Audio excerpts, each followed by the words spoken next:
Please give a warm welcome from the USA, Danny Kennedy.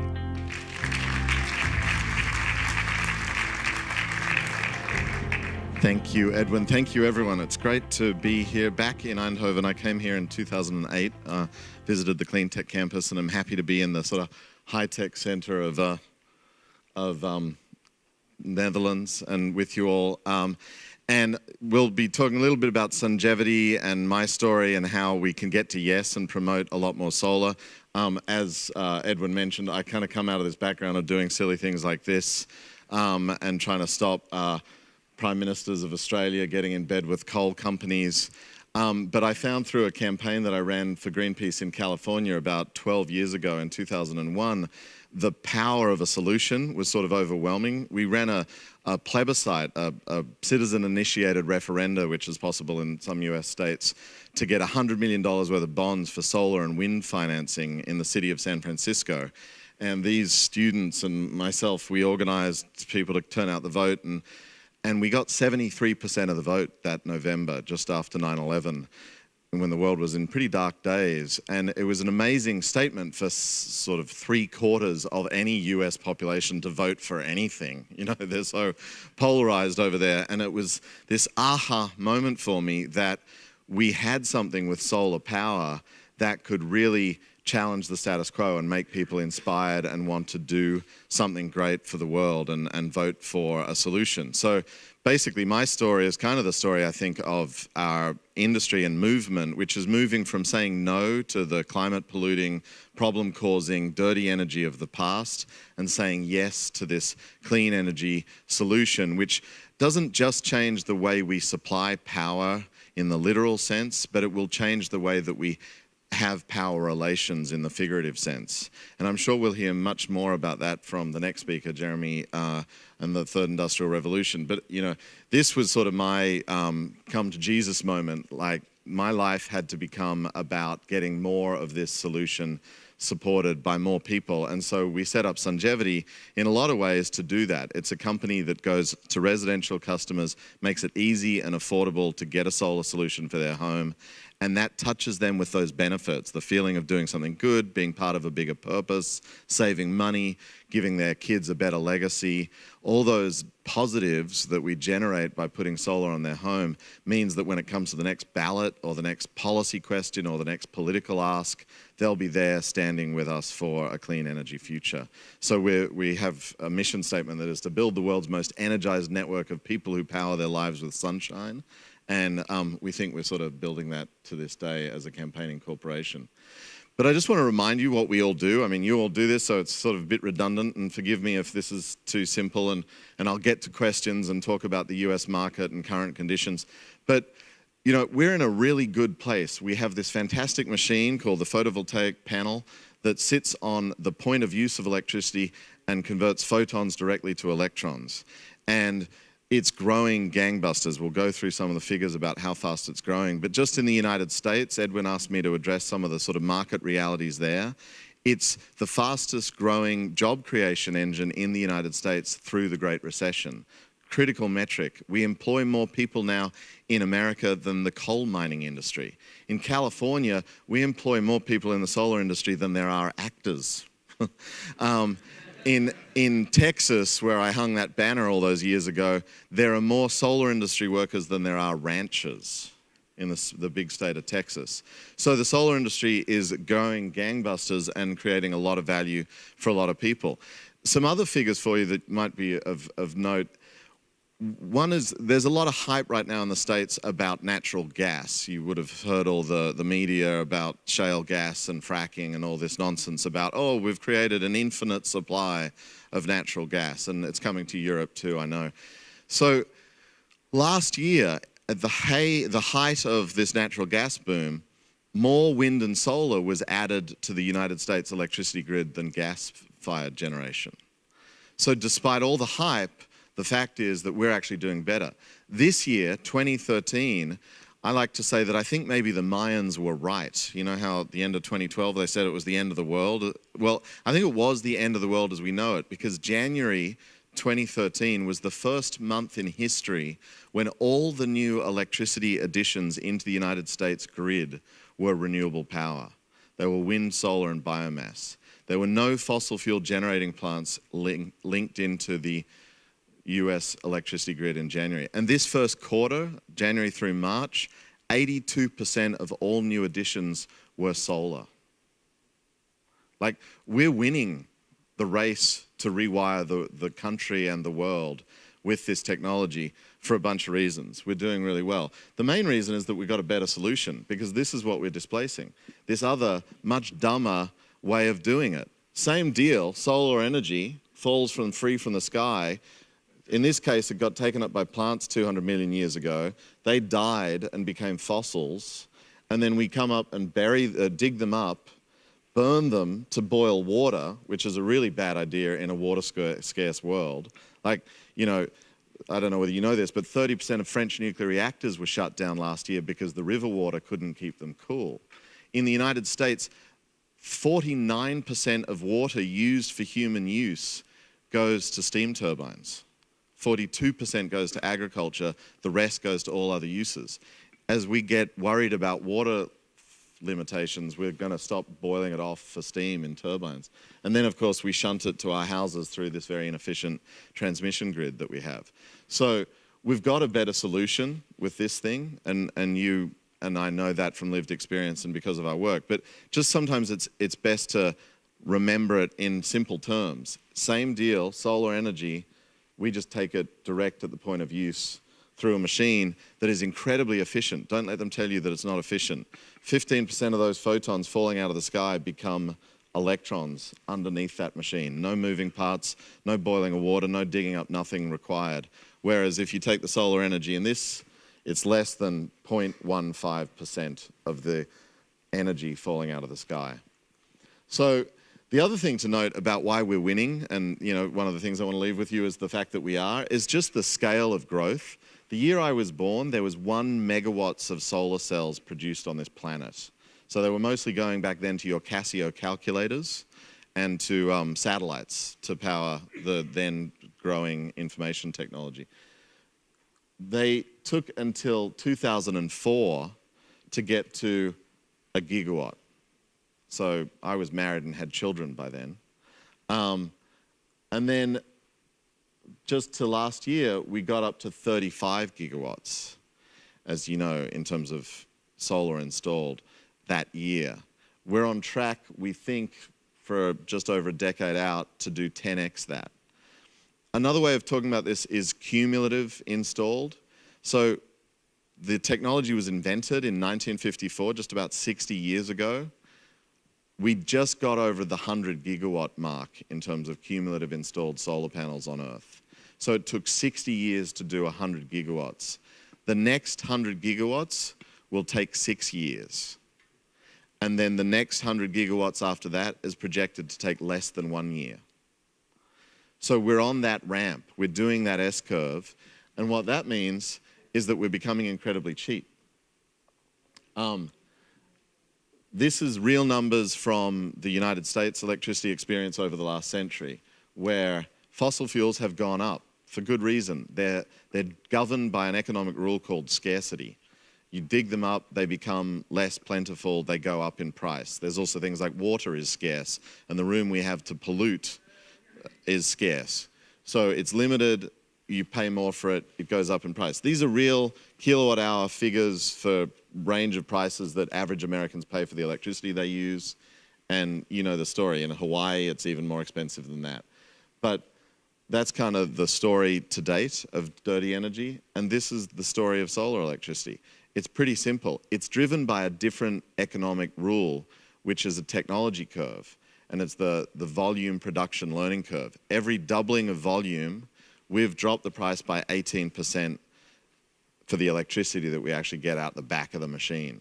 So while it was still only being used for space and calculators, it was pretty expensive, and then we started mass producing it in the last decade, and it's dropped precipitously, 80% over the last 5 years. You've seen all this in your own businesses. And unless someone can convince me that that curve is going to bend back upwards, or the fossil fuel curve is going to get cheap all of a sudden, then we know what happens here. We know which technology wins, and ultimately, and not too far away, probably by about 2030, becomes the plurality of power, or the biggest single source of electricity in the system, because the economics dictate that it has to. And you know, the tariffs that are in the mix in the news right now here in Europe and have been in the States for the last year, the risk is that they bend the solar curve back up somehow, but they really don't, because they can't overcome the dramatic nature of that learning curve. The fact is that the US tariff, when 30% tariffs were imposed on imports of panels to the United States last year, it didn't change the price or the cost structure of our business at all. And hopefully that will be the same for you, I can't say, but the fact that the European Union has done this at this stage seems crazy to me when we know the world needs more of this stuff now. And instead of punishing China for putting subsidies and promoting the clean energy industry, we should be working out how to collaborate with them and get more of this stuff going, in my opinion. So we've got a big sea change going on. Some of the bad guys don't see it. Some of them are laughing about it. Some of them fight it. It's a bit like cell phones and telephony, or the telephone and the postal service in days gone by. You know, we've still got people out there saying that solar doesn't even work, as you know, and they're trying to make sure that it doesn't by using all their political connivances and tricks. But the fact is, because of all those things that I mentioned, we are winning. And because people love it, we're winning. You know, that heartfelt resonance that I mentioned at the start about the campaign that we ran for solar in California back in 2001, that really is the most important thing. People, all cultures throughout all history, love solar power. It's like related to health and hygiene and goodness and life itself, and that's why ultimately we can win. But the other reason is you make really good money out of it. So this is my favorite slide from this year to date. NRG is one of America's largest utilities. They do the whole gamut. They have gas, nukes, coal. They generate electricity any way they can. And they went to great pains recently reporting to analysts on the Wall Street that they were doing a lot of solar projects, because if you look at those EBITDA numbers down the bottom here, they've got half as many megawatts going in of solar, and yet they're going to earn per unit twice as much profit out of those solar projects. And that's just the reality in the US market. You make better money from a technology that doesn't have a fuel input cost than you do from one that does have, and also has all the regulatory burdens and environmental problems and other cost structures. So the world is starting to wake up to that, and some big businesses are fighting us still, but most of them are starting to get with the program. And you know, it's not just NRG, it's GE, it's Blackstone, which has bought one of our competitors, it's Warren Buffett, who's the biggest holder of solar projects in the United States now. He has about $7 billion invested, $3 billion this year, $3 billion last year, a couple billion in between. And then it's the public markets too. They're lapping this stuff up. The peer to Sungevity, Solar City, that went public late last year, I think went out at about $8. It's at $54 last time I looked. One of its competitors, Real Good Solar, has gone from less than $1 to $7 this year. The sort of smart money is starting to see the writing on the wall, notwithstanding what's going on internationally with Saudi Arabia putting $100 billion down for solar projects and all the stuff that I'm sure Solar Plaza has held many great conferences on. So it's sort of an exciting time as the big end of town gets with the program and starts to realize that we're on a winner here. Some of the thoughts that I wanted to leave for you about what we're doing in the States that's different maybe, and what we can collaborate on and try to do better, are things that make solar easier and more affordable and more attractive to customers. So, you know, for example, Sungevity was the pioneer of what we call remote solar design. So we take satellite and aerial photographs to do the engineering of systems without going to the site.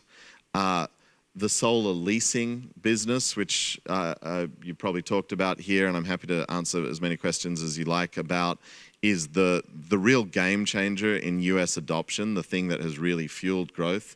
It's going to be a multi-billion-dollar asset class. This is in California alone, in a very short period of time. The solar leasing wasn't in the market 5 years ago, and now 70% of customers in the United States that are going solar go with a solar lease. So the consumer has spoken with their feet and said that we prefer to go no money down, pay as you go, than cash up front. And that's been a real game changer. And then more broadly, I think there's just a need for business model innovation and different ingenious ways of doing things that we already do, but doing them better with some other technologies and inputs from maybe other sectors or other experiences, which is why a place like Eindhoven might be a really good cultural milieu to create ways to further spread solar to the masses. I'm on the board of a company called Mosaic, which does crowdfunding of solar projects. So basically we source debt for project developers from retail investors across America who can put as little as $25 in to a solar project and earn 4.5% returns on that money. And they have an account on the web where they go in, they select projects, they invest whatever amount of money they want, and they get their dividends through time as the revenue from the electricity of the off-taker comes back to the platform. And you know, we're going to move hundreds of millions of dollars pretty soon, I would say, with that platform. And finance is really the key that unlocks the potential, as it has with the PPA space and commercial solar, the solar lease and residential solar. I think things like this are really going to help drive solar adoption. And then the final thought is just sort of about marketing and the ways in which we've really worked as a company, Sungevity, and are working with Zonne, our partner here in the Netherlands, to make it as easy and simple as possible, and to use third-party validators to give trust and confidence to consumers. And those third-party validators, we believe, can be customers themselves. You know, clearly solar is a social phenomena. It's adopted because your neighbor tells you over the backyard fence that it's really cool and it works and it saves you money. Or some other force in your life, whether it's a retailer that you respect, like Lowe's, which is our biggest investor at Sungevity and puts us in front of their customers in their stores, or a non-profit that you are a member of. We've at Sungevity been able to go out to market with non-profits all across America and have raised over $1 million for them by paying them our marketing allocation for them to go get us customers. And for many of them, it's a real win-win because they've been talking about climate change forever, and they're all, you know, again, talking about the no, we've got to stop the bad stuff, and they don't have a lot of ways to say yes and how and what we stand for. And so when they go out and say, get a solar lease with Sungevity, that solution really drives their members to get involved, and there's evidence that they also pick up their political work and so on when they get a solar home through sungevity.org. And then, of course, we're giving them a bonus with the money that they fundraise through the program. And I know that Zonne is doing that here with some nonprofits as well. It's just an example of thinking about the customer and putting them first and trying to use things in their experience to validate the fact that they should go solar and that it will work for them well. Using third-party validators and customer referrals is key to the business. And that would be my very last thought, is just that our secret to success, I think, is a customer focus. You know, I think solar companies historically have been very gadget-oriented and technology-driven. And the fact is, we're actually a service business. We're not really a hardware business. We're selling the service of electricity, the stuff that keeps your beer cold and your showers warm.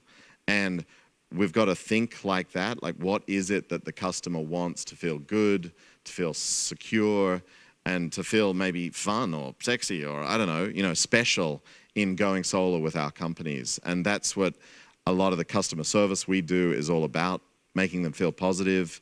We measure ourselves very religiously with our Net Promoter Score and how strong our referral engine is and the propensity of customers to refer us. And for me, you know, that's what we think will be the way that we build our business across the United States and around the world as we go forward. So with that, I think I'll stop talking and take questions, if that's good. Thank you.